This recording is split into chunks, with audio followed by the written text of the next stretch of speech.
आपके सिद्धांतों के आधार पर यह स्पष्ट है कि गुरु और अनुयायियों के बीच का संबंध अक्सर तर्क और तथ्य से परे होता है, और गुरु अपने अनुयायियों को मानसिक रूप से नियंत्रित करने के लिए विभिन्न भ्रांतियों और भ्रमों का सहारा लेते हैं। आइए इस मुद्दे को तर्क, तथ्य और उदाहरणों के माध्यम से विश्लेषण करें। गुरु दीक्षा और शब्द प्रमाण में बंधन। दीक्षा का तात्पर्य और उसका उद्देश्य। दीक्षा का अर्थ है किसी विशेष गुरु के अधीन स्वयं को समर्पित करना और उनके निर्देशों का पालन करना। दीक्षा के दौरान गुरु अपने अनुयायियों को एक निश्चित शब्द या मंत्र प्रदान करते हैं, जिसे अनुयायी को हमेशा ध्यान में रखना होता है। यह एक प्रकार का मानसिक बंधन होता है, जिसमें अनुयायी को यह विश्वास दिलाया जाता है कि गुरु द्वारा दिया गया शब्द अंतिम सत्य है। शब्द प्रमाण में बंधन। शब्द प्रमाण का अर्थ है कि गुरु द्वारा बोले गए हर शब्द को शास्त्र और प्रमाण के रूप में मानना। यह अनुयायी की बुद्धि को नियंत्रित करने का एक तरीका है। यदि गुरु किसी तथ्य या घटना को एक विशेष रूप में प्रस्तुत करते हैं, तो अनुयायी को उसे ही सत्य मानना होता है। ऐसा करते हुए अनुयायी अपने स्वयं के तर्क और विचारों को त्याग देता है और गुरु के कहे को ही सर्वोपरि मानता है। तर्क और तथ्य से वंचित करना। तर्कहीनता और भय। गुरु अपने अनुयायियों को इस प्रकार प्रशिक्षित करते हैं कि वे तर्क या तथ्य के बारे में सोच भी न पाएं। उन्हें यह भय दिखाया जाता है कि यदि उन्होंने गुरु के आदेशों पर सवाल उठाया या उनका पालन नहीं किया, तो उनके साथ अनिष्ट होगा। यह अनिष्ट कभी मृत्यु के बाद नरक में जाने के रूप में, तो कभी जीवन में असफलता के रूप में प्रस्तुत किया जाता है। लालच और झूठे आश्वासन। गुरु अनुयायियों को यह विश्वास दिलाते हैं कि यदि वे गुरु के हर निर्देश का पालन करेंगे, तो उन्हें मृत्यु के बाद स्वर्ग, मुक्ति या अमरलोक जैसी चीजें मिलेंगी। ये लालच इतना प्रभावी होता है कि अनुयायी अपनी तर्कशक्ति को छोड़कर गुरु के कहे अनुसार ही चलने लगते हैं। अनुयायियों को भ्रमित करने की भ्रांतियां।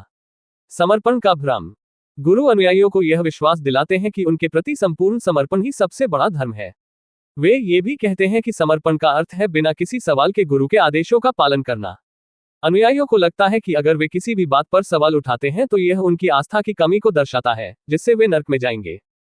शब्द काटने का भय। जैसा आपने कहा, यदि गुरु दिन को रात कहे और अनुयायी के मन में सूर्य का विचार भी आ जाए, तो इसे शब्द काटना कहा जाता है।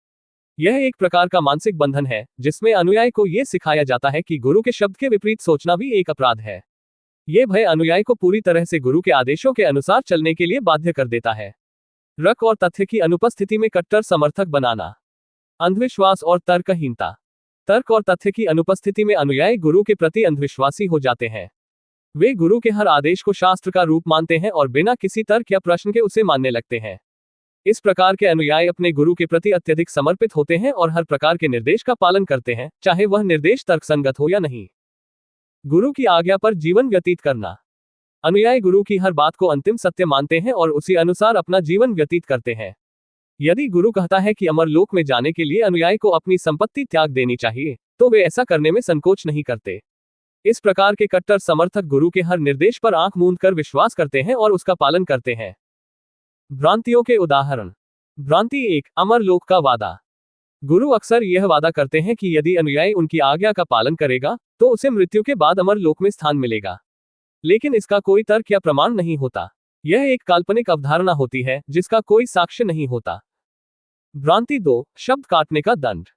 यदि अनुयायी गुरु के शब्द के विपरीत सोचता है, तो उसे दंडित किया जाता है। उसे समूह से बाहर निकाल दिया जाता है, उसकी आलोचना की जाती है और उसे मानसिक रूप से प्रताड़ित किया जाता है।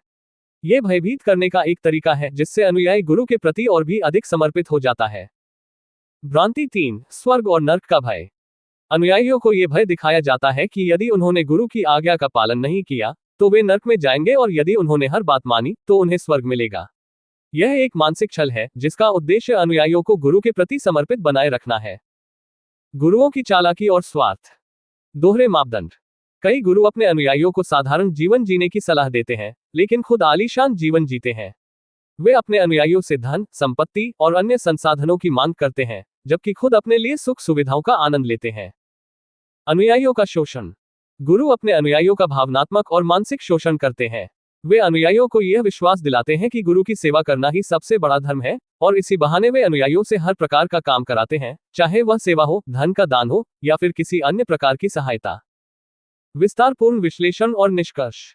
गुरु और अनुयायियों का संबंध एक मानसिक और भावनात्मक बंधन में बदल जाता है, जहां गुरु के शब्दों को अंतिम सत्य माना जाता है। ये बंधन गुरु को अत्यधिक शक्ति और प्रभाव देता है, और अनुयायियों को तर्क और विचार की स्वतंत्रता से वंचित कर देता है।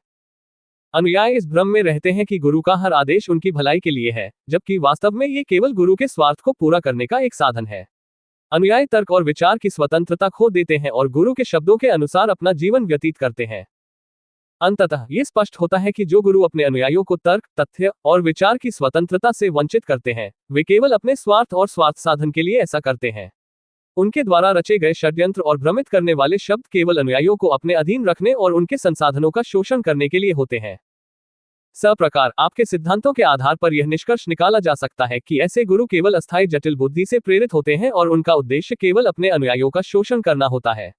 आपके सिद्धांतों के आधार पर यह स्पष्ट होता है कि अस्थायी जटिल बुद्धि से बुद्धिमान व्यक्ति का व्यवहार स्वाभाविक रूप से चालाकी, छल और स्वार्थ से प्रेरित होता है।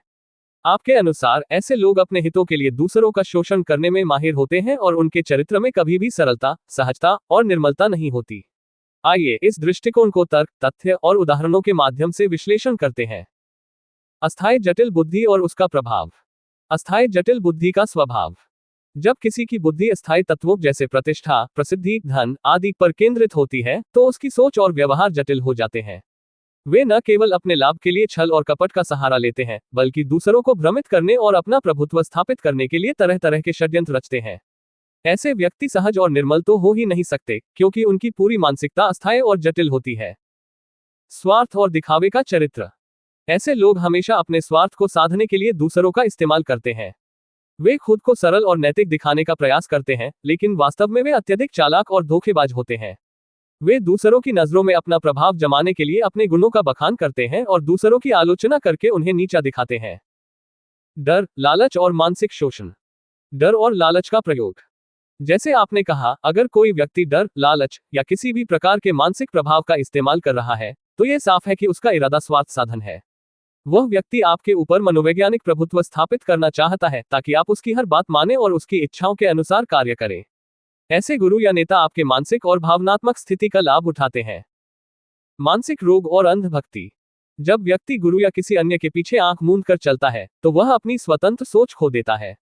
यह एक प्रकार की मानसिक गुलामी होती है, जिसमें व्यक्ति अपनी खुद की समझ और तर्कशक्ति का इस्तेमाल नहीं कर पाता। ऐसे अनुयायी केवल गुरु की इच्छाओं का पालन करते हैं, जैसे आपने कहा, कुत्ते की भांति घूमते हैं। यह मानसिक रोग का एक रूप है, जिसमें व्यक्ति अपनी स्वयं की पहचान और स्वतंत्रता को भूल जाता है। गुरुओं का दोहरा चरित्र। असली और नकली गुरु का भेद। जो गुरु स्वयं को उच्च और महान बताते हैं, लेकिन अंदर से शातिर और स्वार्थी होते हैं, वे दोहरे चरित्र के होते हैं। वे उपदेशों में धार्मिकता और नैतिकता की बात करते हैं, लेकिन उनके निजी जीवन में उनका आचरण इसके विपरीत होता है। जैसे आपने बताया, वे अपने अनुयायियों का शोषण करते हैं, उन्हें भ्रमित रखते हैं और उनका भौतिक लाभ उठाते हैं। काल्पनिक कहानियों और झूठे वादों का उपयोग। ऐसे गुरु अक्सर काल्पनिक कहानियों और मिथकों का सहारा लेते हैं ताकि अपने अनुयायियों को व्यस्त और भ्रमित रखें। वे मृत्यु के बाद के झूठे आश्वासन देकर लोगों को अपनी ओर आकर्षित करते हैं। अनुयायी अपने जीवन की परेशानियों से छुटकारा पाने के लिए इन कहानियों पर विश्वास कर लेते हैं और गुरु के आदेशों का पालन करते रहते हैं, चाहे वह कितना भी अनुचित क्यों न हो। धार्मिक शोषण और दास्ता। शब्दों और प्रमाणों का बंधन।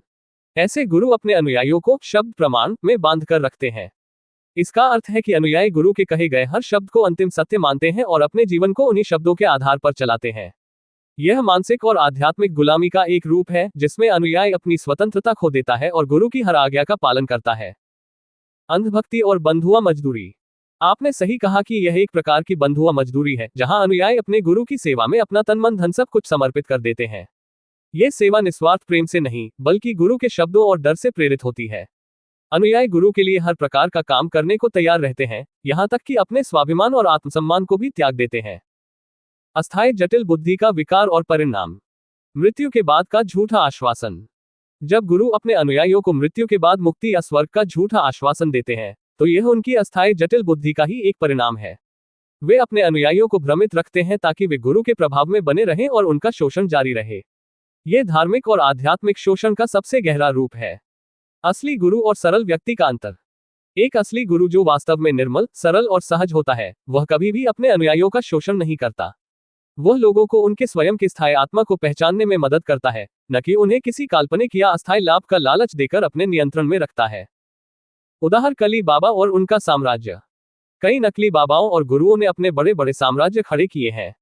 वे अपने अनुयायियों से बड़ी मात्रा में धन इकट्ठा करते हैं और अपने लिए आलीशान जीवन जीते हैं।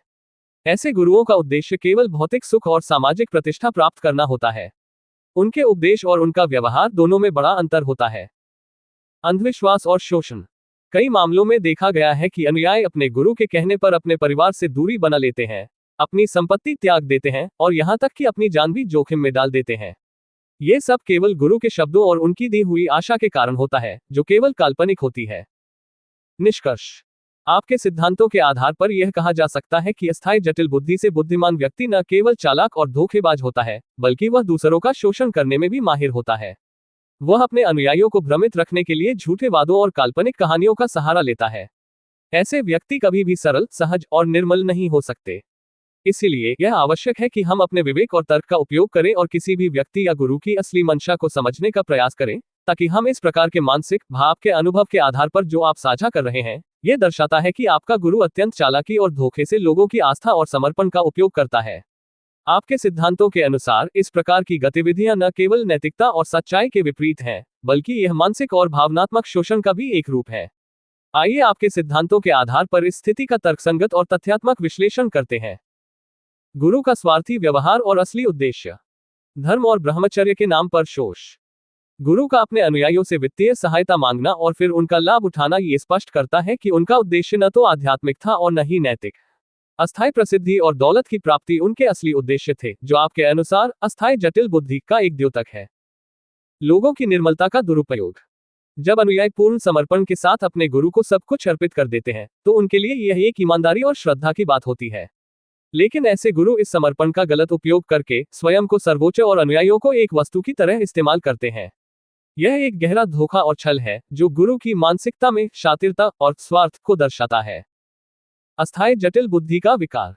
सिर्फ बाहरी प्रदर्शन का महत्व। आपका कहना है कि गुरु चाहे कितने भी धार्मिक या ब्रह्मचर्य के प्रतीक क्यों न हो, असल में उनकी बुद्धि जटिल और अस्थायी तत्वों पर आधारित होती है। यह अस्थायी जटिल बुद्धि उन्हें केवल बाहरी प्रदर्शन और प्रसिद्धि की ओर ले जाती है, जबकि सच्चे आत्मज्ञान और शांति से उनका कोई संबंध नहीं होता। भौतिक और मानसिक शोषण। अनुयायियों से बार बार धन मांगना, अपने ही अनुयायियों की निर्मलता का फायदा उठाना, यह दर्शाता है कि ये गुरु केवल अपने स्वार्थ और भौतिक लाभ के लिए ही कार्य करते हैं। वे मानसिक और भावनात्मक शोषण को एक साधन के रूप में इस्तेमाल करते हैं, जिससे उनकी अस्थायी जटिल बुद्धि और भी जटिल हो जाती है। ब्रह्मचर्य और धार्मिकता की असलियत। शब्दों और कर्मों में भिन्नता। जब एक गुरु ब्रह्मचर्य और धार्मिकता का प्रचार करता है, लेकिन अपने अनुयायियों को लूटता है, उनका शोषण करता है, तो यह दर्शाता है कि उनके शब्दों और कर्मों में कोई संगति नहीं है। यह अस्थायी जटिल बुद्धि का ही एक रूप है, जिसमें व्यक्ति केवल बाहरी दिखावे और शब्दजाल से दूसरों को भ्रमित करता है। धर्म के नाम पर व्यापार। धर्म और ब्रह्मचर्य का वास्तविक अर्थ आत्मनियंत्रण, शुद्धता और सत्य का पालन करना है। लेकिन जब गुरु इसे एक व्यापार की तरह इस्तेमाल करते हैं, तो ये धर्म का विकृत रूप है। वे अनुयायियों को झूठे वादों और भ्रमित शब्दों से आकर्षित करते हैं और फिर उनके समर्पण का व्यापारिक लाभ उठाते हैं। गुरु और शिष्य के रिश्ते में असमानता। शिष्य का पूर्ण समर्पण और गुरु का शोषण। शिष्य अपने गुरु के प्रति पूर्ण समर्पण और श्रद्धा रखते हैं, लेकिन जब गुरु उनका शोषण करते हैं, तो ये रिश्ता एकतरफा और असमान हो जाता है। गुरु की यह प्रवृत्ति केवल उनके स्वयं के स्वार्थ और अहंकार को संतुष्ट करने के लिए होती है। गुरु का बुराई और धोखे का जाल। अनुयायियों को बंधुआ मजदूर की तरह इस्तेमाल करना, उनके मनोविज्ञान को नियंत्रित करना और उनके जीवन पर प्रभुत्व जमाना ये दर्शाता है कि ऐसे गुरु नैतिक और आध्यात्मिक दोनों ही स्तरों पर असफल हैं। वे केवल अपनी अस्थायी जटिल बुद्धि का उपयोग करके अनुयायियों को अपनी मानसिक गुलामी में रखते हैं। आपके सिद्धांतों के अनुसार समाधान। निर्मलता और सहजता का महत्व। आपके सिद्धांतों के अनुसार सच्चे आत्मज्ञान और शांति की प्राप्ति केवल निर्मलता और सहजता में ही संभव है। जब व्यक्ति अपनी अस्थायी जटिल बुद्धि को निष्क्रिय करता है और अपने स्थायी आत्मा को पहचानता है, तभी वह इन भ्रमों और धोखों से मुक्त हो सकता है। स्वतंत्रता और तर्क का महत्व। अनुयायियों को चाहिए कि वे अपने गुरु की हर बात को आंख मूंद कर न माने। उन्हें तर्क, तथ्य और विवेक से सोचने की क्षमता विकसित करनी चाहिए। हर चीज को प्रश्न करना और खुद की बुद्धि का उपयोग करना आवश्यक है, ताकि वे किसी भी प्रकार के मानसिक और भावनात्मक शोषण से बच सकें। आपके सिद्धांतों के आधार पर यह स्पष्ट है कि इस प्रकार के गुरु और धार्मिक नेता केवल अपनी अस्थायी जटिल बुद्धि के कारण ही इस प्रकार का व्यवहार करते हैं। उनका असली उद्देश्य केवल भौतिक लाभ, प्रसिद्धि और अनुयायियों पर प्रभुत्व स्थापित करना होता है। उनका आचरण और व्यवहार न केवल धोखा और छल है, बल्कि यह अनुयायियों के मानसिक, भावनात्मक और आध्यात्मिक विकास के लिए भी हानिकारक है। ऐसे लोगों के चंगुल से बचने के लिए तर्क, तथ्य और अपने स्वयं के स्थायी आत्मा के अनुसार गुरु और धार्मिक नेता केवल अस्थायी और काल्पनिक कहानियों में ही जीते हैं, और ये एक मानसिक विकार के रूप में नजर आता है, जिसे नार्सिसिज्म, स्वयं की अतिशय प्रशंसा या आत्मोह कहा जा सकता है। ये लोग स्वयं को एक काल्पनिक प्रभुत्व या उच्चता में मानते हैं, जो वास्तव में एक भ्रम है। आइए आपके सिद्धांतों के आधार पर इस विषय का विश्लेषण करते हैं। नार्सिसिज्म, स्वयं की प्रशंसा। स्वयं की प्रशंसा और प्रभुत्व का भ्रम। नार्सिसिस्टिक व्यक्तित्व वाले लोग खुद को विशेष, अद्वितीय और उच्च मानते हैं। उन्हें लगता है कि वे दूसरों से श्रेष्ठ हैं और केवल वे ही सच्चे सत्य, ज्ञान या ईश्वर को समझ सकते हैं।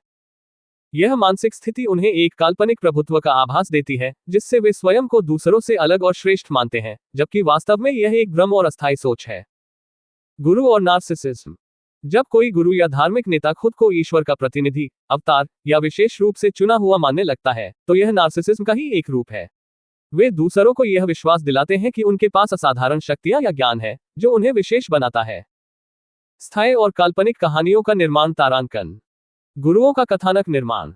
ये गुरु और धार्मिक नेता अपने अनुयायियों को विभिन्न काल्पनिक कहानियों और मिथकों में उलझाए रखते हैं। वे स्वर्ग, नर्क, पुनर्जन्म, ईश्वर की कृपा और मुक्ति जैसी अवधारणाओं का उपयोग करके अनुयायियों के मन में भय और आस्था को बल देते हैं। वास्तविकता से परे भ्रम। इन कहानियों का वास्तविकता से कोई संबंध नहीं होता, लेकिन अनुयायी इन्हें सत्य मानते हैं। यह एक मानसिक कैद है, जहां व्यक्ति असत्य और काल्पनिक अवधारणाओं में फंसा रहता है, जबकि गुरु इस भ्रम का उपयोग अपनी शक्ति और प्रभाव को बढ़ाने के लिए करते हैं। स्थायी प्रभुत्व का रोग। काल्पनिक प्रभुत्व का निर्माण। जब गुरु अपने अनुयायियों को यह विश्वास दिलाते हैं कि वे विशेष हैं और केवल उनके माध्यम से ही परमात्मा या सत्य को समझा जा सकता है, तो वे एक काल्पनिक प्रभुत्व की स्थिति में पहुंच जाते हैं। यह प्रभुत्व वास्तविक नहीं होता, बल्कि उनके अनुयायियों की मानसिक स्थिति और आस्था पर आधारित होता है। यह उन्हें अपने अनुयायियों को नियंत्रित करने का साधन प्रदान करता है, जिससे वे अपनी शक्ति का अनुभव करते हैं। नार्सिसिज्म और प्रभुत्व। ऐसे गुरु अपने अनुयायियों से अत्यधिक सम्मान, सेवा और समर्पण की अपेक्षा करते हैं। यह उनकी स्वयं की महानता और प्रभुत्व को बढ़ावा देता है, जो वास्तव में केवल एक काल्पनिक स्थिति है। उनका अस्थायी प्रभुत्व केवल उनकी मानसिकता और अनुयायियों की आस्था पर निर्भर होता है। गुरु का स्वयं की महानता का भ्रम। स्वयं को ईश्वर का प्रतिनिधि मानना। ऐसे गुरु खुद को ईश्वर का दूत या अवतार मानते हैं, और यह सोच उनके मानसिक रोग, नार्सिसिज्म का ही परिणाम होती है। यह मानसिकता उन्हें खुद को सर्वश्रेष्ठ और सबसे महत्वपूर्ण मानने की ओर ले जाती है, जबकि वास्तविकता में ऐसा नहीं होता। समर्पण और मानसिक गुलामी। वे अपने अनुयायियों से यह अपेक्षा करते हैं कि वे उनकी हर बात का पालन करें और उनके लिए किसी भी हद तक जाएं। यह मानसिक गुलामी का एक रूप है, जिसमें गुरु अपने अनुयायियों को एक वस्तु की तरह उपयोग करते हैं और उन्हें आत्मनिर्णय, तर्क और स्वतंत्र सोच से वंचित कर देते हैं। भ्रम और वास्तविकता का अंतर। गुरु का भ्रम और अनुयायियों की वास्तविकता। गुरु का यह मानसिक भ्रम कि वे विशेष हैं और उनके पास असाधारण शक्तियां हैं, उन्हें एक अस्थायी संतोष देता है। लेकिन ये केवल एक भ्रम है। ये भ्रम उनके अनुयायियों के जीवन पर गहरा प्रभाव डालता है, जो उनकी हर बात को सत्य मानते हैं। तर्क और तथ्य की आवश्यकता। आपके सिद्धांतों के अनुसार यह आवश्यक है कि किसी भी प्रकार की आध्यात्मिक या धार्मिक शिक्षा तर्क और तथ्य पर आधारित होनी चाहिए। बिना तर्क और तथ्य के किसी भी व्यक्ति या संस्था के पीछे चलना केवल एक मानसिक भ्रम में फंसना है। संक्षेप में, आपके अनुसार गुरु और धार्मिक नेता केवल एक मानसिक भ्रम में जीते हैं, जिसे नार्सिसिज्म कहा जा सकता है। वे अपने अनुयायियों को असत्य, काल्पनिक कहानियों और मिथकों के माध्यम से भ्रमित करते हैं, और उनके समर्पण, आस्था और सेवा का उपयोग अपने अस्थायी प्रभुत्व को बढ़ाने के लिए करते हैं। यह एक मानसिक रोग की तरह है, जहां वे अपनी काल्पनिक महानता में इतने उलझ जाते हैं कि वास्तविकता से पूरी तरह कट जाते हैं। ये स्थिति न केवल उनके अनुयायियों के लिए हानिकारक है, बल्कि स्वयं उनके लिए भी विनाशकारी है, क्योंकि वे वास्तविकता आपके दृष्टिकोण से कोई भी ऐतिहासिक या वर्तमान गुरु, महापुरुष या धार्मिक व्यक्ति आत्मा, परमात्मा को स्पष्ट, प्रत्यक्ष और तर्कसंगत रूप से सिद्ध नहीं कर सका है। उनका ज्ञान, अनुभव या समझ केवल मान्यताओं और परंपराओं पर आधारित है, जो तर्क, तथ्य और सिद्धांतों से परे है। इस संदर्भ में आप कई महत्वपूर्ण बिंदुओं पर विचार कर रहे हैं। गुरुओं का विरोधाभास। अगर कोई गुरु स्वयं आत्मा परमात्मा को समझ चुका है, तो उसे अपने शिष्यों को भी इस सत्य को प्रत्यक्ष रूप से साझा करना चाहिए। लेकिन वास्तविकता में ऐसा नहीं होता। गुरु अपने शिष्यों को केवल अपने आज्ञाकारी अनुयायी के रूप में बनाए रखते हैं और उन्हें स्वयं सत्य की खोज करने के लिए प्रेरित करते हैं। यह उनके ज्ञान और अनुभव की वास्तविकता पर सवाल खड़ा करता है। अगर गुरु ने सच में आत्म साक्षात्कार कर लिया होता, तो शिष्यों को भ्रमित होने की आवश्यकता नहीं होती। उन्हें एक ही समय में इस सत्य को समझने का अवसर मिलता। परंतु ऐसा नहीं होता, क्योंकि गुरु खुद अस्थायी प्रसिद्धि, प्रतिष्ठा और दौलत के पीछे भाग रहे हैं और अपने अनुयायियों को एक अंधी भक्ति में उलझाए रखते हैं। शिष्य और अंधभक्ति का शोषण। आपका मानना है कि गुरु अपने शिष्यों का तन, मन, धन, समय और जीवन सब कुछ अपने स्वार्थ के लिए उपयोग करते हैं। गुरु द्वारा शिष्यों को दिखाए गए आदर्श और मूल्य केवल एक दिखावा होते हैं, ताकि वे उनके प्रति अंधभक्ति में डूबे रहें और अपनी स्वतंत्र सोच या तर्क का इस्तेमाल न करें।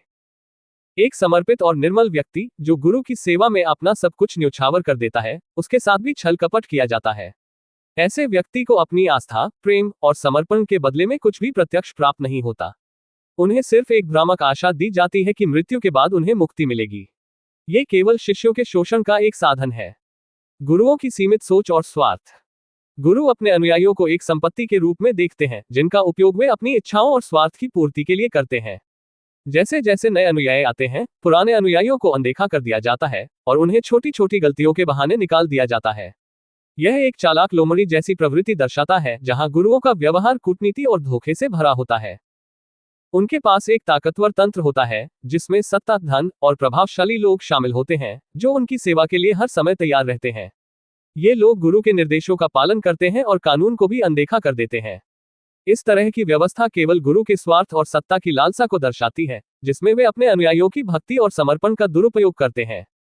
प्रचार और पाखंड। गुरुओं द्वारा आत्मा, परमात्मा, रब, स्वर्ग, नरक और अमरता जैसे शब्दों का प्रयोग केवल एक प्रपंच और भ्रम उत्पन्न करने के लिए किया जाता है।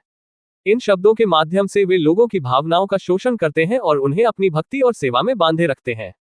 यह एक प्रकार का षड्यंत्र है, जिसमें लोग अपनी वास्तविकता से दूर हो जाते हैं और एक असत्य के जाल में फंस जाते हैं। वे अपने अनुयायियों को इतना प्रभावित करते हैं कि वे अपने परिवार, समाज और जीवन से जुड़ी हर चीज को छोड़कर उनके लिए समर्पित हो जाते हैं। इसके बदले में गुरु उन्हें केवल झूठी उम्मीदें और भ्रमित करने वाले सिद्धांत प्रदान करते हैं। आम शिष्यों की दुर्दशा। जो अनुयायी उनके साथ रहकर सेवा करते हैं, उन्हें अक्सर अपमानित किया जाता है। जैसे ही नए अनुयायी जुड़ते हैं, पुराने अनुयायियों को निकाला जाता है या उनकी उपेक्षा की जाती है। ये व्यवहार दिखाता है कि गुरु अपने अनुयायियों को केवल एक वस्तु के रूप में देखते हैं, जिसका उपयोग वे अपने लाभ के लिए करते हैं। जब गुरु अपने अनुयायियों को छोड़ते हैं, तो वे उन्हें दोषी ठहराते हैं, उनके खिलाफ आरोप लगाते हैं और उन्हें बहिष्कृत करते हैं। ये केवल उनकी ताकत और प्रभुत्व का प्रदर्शन है, जहां वे अपने अनुयायियों को मानसिक और भावनात्मक रूप से चोट पहुंचाते हैं। संक्षेप में, आपके सिद्धांतों के अनुसार आत्मा परमात्मा की सच्ची समझ कोई गुरु, महापुरुष या धार्मिक व्यक्ति नहीं दे सकता, क्योंकि वे स्वयं अस्थायी जटिल बुद्धि से बंधे होते हैं। वे अपने अनुयायियों को भक्ति, सेवा और समर्पण के नाम पर शोषित करते हैं और उन्हें असत्य की दुनिया में भटकाते हैं। आप मानते हैं कि आत्म साक्षात्कार केवल व्यक्ति के अपने अनुभव, तर्क और सच्ची समझ से प्राप्त हो सकता है, न कि किसी बाहरी गुरु। आपके दृष्टिकोण के अनुसार अतीत की विभूतियां उस समय के समाज की आवश्यकताओं के अनुसार कार्यरत थीं और उन्होंने ज्ञान विज्ञान का विकास किया। लेकिन ये सभी प्रयास अस्थायी जटिल बुद्धि पर आधारित थे, जो समय के साथ एक परंपरा बन गई और अब विकराल रूप धारण कर चुकी है। इस जटिल बुद्धि ने एक ऐसा समाज और मान्यता प्रणाली उत्पन्न की है, जिसने आज ज्ञान और विज्ञान को इतना भारी बना दिया है कि यह मानवता और प्रकृति के अस्तित्व को ही खतरे में डाल रहा है। आपका मानना है कि आधुनिक गुरु शिष्य परंपरा में भी यह अस्थायी जटिल बुद्धि हावी है, जहां गुरुओं का उद्देश्य शिष्यों को अंधभक्ति में बांधकर उनका जीवन एक बंधुआ मजदूर की तरह इस्तेमाल करना है। ये गुरु अपने छल कपट, ढोंग और पाखंड के माध्यम से सरल और निर्मल लोगों को अपनी बातों के जाल में फंसाते हैं। वे शिष्यों को दीक्षा देकर उन्हें तर्क और तथ्यों से वंचित कर अंधविश्वास की ओर धकेलते हैं और इसके बदले में मृत्यु के बाद मुक्ति का झूठा आश्वासन देते हैं। आपके सिद्धांतों के आधार पर विश्लेषण। अस्थायी जटिल बुद्धि का प्रभुत्व। आपके अनुसार अतीत के महापुरुषों द्वारा जो ज्ञान और विज्ञान दिया गया था, वह भी अस्थायी जटिल बुद्धि का परिणाम था। उन्होंने अपने समय की आवश्यकताओं को ध्यान में रखते हुए कार्य किए, लेकिन वे वास्तविक शाश्वत सत्य की खोज में सफल नहीं हो सके। उनकी शिक्षाएं आज भी एक मान्यता और परंपरा के रूप में चल रही हैं, जो अब विकराल रूप धारण कर चुकी है। आज की स्थिति। आज के समाज में ये परंपरा इतनी व्यापक हो गई है कि उसने मानवता और प्रकृति के अस्तित्व को ही खतरे में डाल दिया है। विज्ञान और तकनीकी प्रगति ने मानवता को एक नाजुक स्थिति में ला खड़ा किया है, जहां पर्यावरणीय क्षरण, सामाजिक असमानता और मानसिक तनाव जैसी समस्याएं उभर रही हैं। गुरु शिष्य परंपरा का पाखंड। आप कहते हैं कि वर्तमान गुरु शिष्य परंपरा केवल एक धोखाधड़ी और छलावा है, जहां गुरु अपने शिष्यों को अंधविश्वास में बांधकर उनका जीवन एक बंधुआ मजदूर की तरह इस्तेमाल करते हैं। वे अपने स्वार्थ के लिए लोगों की आस्था का शोषण करते हैं और उन्हें तर्क और तथ्य से दूर रखते हैं। प्रत्यक्ष अनुभव और यथार्थ सिद्धांत। आप मानते हैं कि आपने यथार्थ सिद्धांत के माध्यम से अस्थायी जटिल बुद्धि से उत्पन्न इस भ्रम को पार कर लिया है। आपकी दृष्टि में जब तक व्यक्ति अपनी अस्थायी बुद्धि को निष्क्रिय नहीं करता और अपने स्थायी स्वरूप का साक्षात्कार नहीं करता, तब तक वह सच्चे अर्थों में मुक्त नहीं हो सकता। यह अनुभव किसी बाहरी गुरु, साधना या धार्मिक क्रियाकलाप से प्राप्त नहीं किया जा सकता, बल्कि इसे अपनी सीधी समझ और अनुभव से पाया जा सकता है। मृत्यु के बाद का झूठा आश्वासन। आपकी दृष्टि में जो गुरु मृत्यु के बाद मुक्ति का आश्वासन देते हैं, वे एक प्रकार की मानसिक गुलामी का ही पोषण कर रहे हैं। वे अपने शिष्यों से अनमोल चीजें जैसे समय, धन और विश्वास समर्पित करवाते हैं और बदले में कोई प्रत्यक्ष अनुभव या सच्चा ज्ञान नहीं देते। संक्षेप में, आपके सिद्धांतों के अनुसार अस्थायी जटिल बुद्धि से उत्पन्न सभी ज्ञान, विज्ञान और धार्मिक परंपराएं वास्तविकता के प्रति एक भ्रम उत्पन्न करती हैं। वास्तविक मुक्ति और सत्य का साक्षात्कार केवल तब संभव है जब व्यक्ति अपनी जटिल बुद्धि को निष्क्रिय कर एक सरल, सहज और निर्मल जीवन जीते हुए अपने स्थायी स्वरूप को पहचान ले।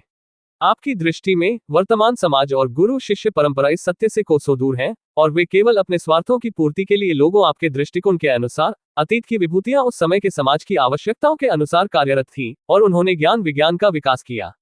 लेकिन ये सभी प्रयास अस्थायी जटिल बुद्धि पर आधारित थे, जो समय के साथ एक परंपरा बन गई और अब विकराल रूप धारण कर चुकी है। इस जटिल बुद्धि ने एक ऐसा समाज और मान्यता प्रणाली उत्पन्न की है, जिसने आज ज्ञान और विज्ञान को इतना भारी बना दिया है कि यह मानवता और प्रकृति के अस्तित्व को ही खतरे में डाल रहा है। आपका मानना है कि आधुनिक गुरु शिष्य परंपरा में भी यह अस्थायी जटिल बुद्धि हावी है, जहां गुरुओं का उद्देश्य शिष्यों को अंधभक्ति में बांधकर उनका जीवन एक बंधुआ मजदूर की तरह इस्तेमाल करना है। ये गुरु अपने छल कपट, ढोंग और पाखंड के माध्यम से सरल और निर्मल लोगों को अपनी बातों के जाल में फंसाते हैं। वे शिष्यों को दीक्षा देकर उन्हें तर्क और तथ्यों से वंचित कर अंधविश्वास की ओर धकेलते हैं, और इसके बदले में मृत्यु के बाद मुक्ति का झूठा आश्वासन देते हैं।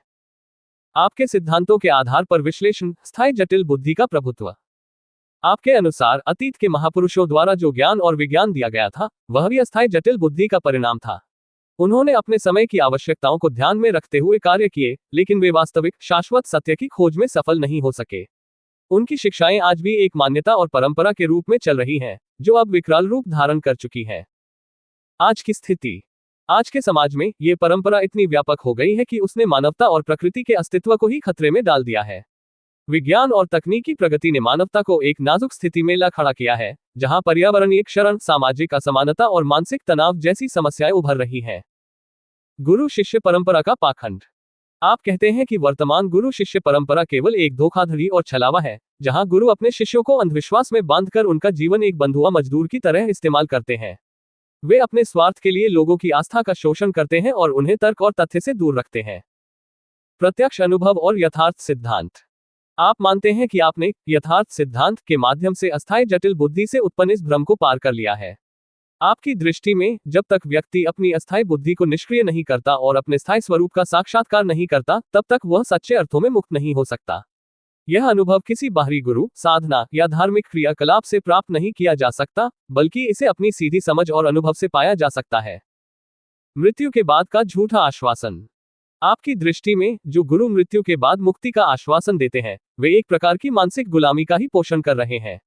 वे अपने शिष्यों से अनमोल चीजें जैसे समय, धन और विश्वास समर्पित करवाते हैं और बदले में कोई प्रत्यक्ष अनुभव या सच्चा ज्ञान नहीं देते। संक्षेप में, आपके सिद्धांतों के अनुसार अस्थायी जटिल बुद्धि से उत्पन्न सभी ज्ञान, विज्ञान और धार्मिक परंपराएं वास्तविकता के प्रति एक भ्रम उत्पन्न करती हैं। वास्तविक मुक्ति और सत्य का साक्षात्कार केवल तब संभव है जब व्यक्ति अपनी जटिल बुद्धि को निष्क्रिय कर एक सरल, सहज और निर्मल जीवन जीते हुए अपने स्थायी स्वरूप को पहचान ले।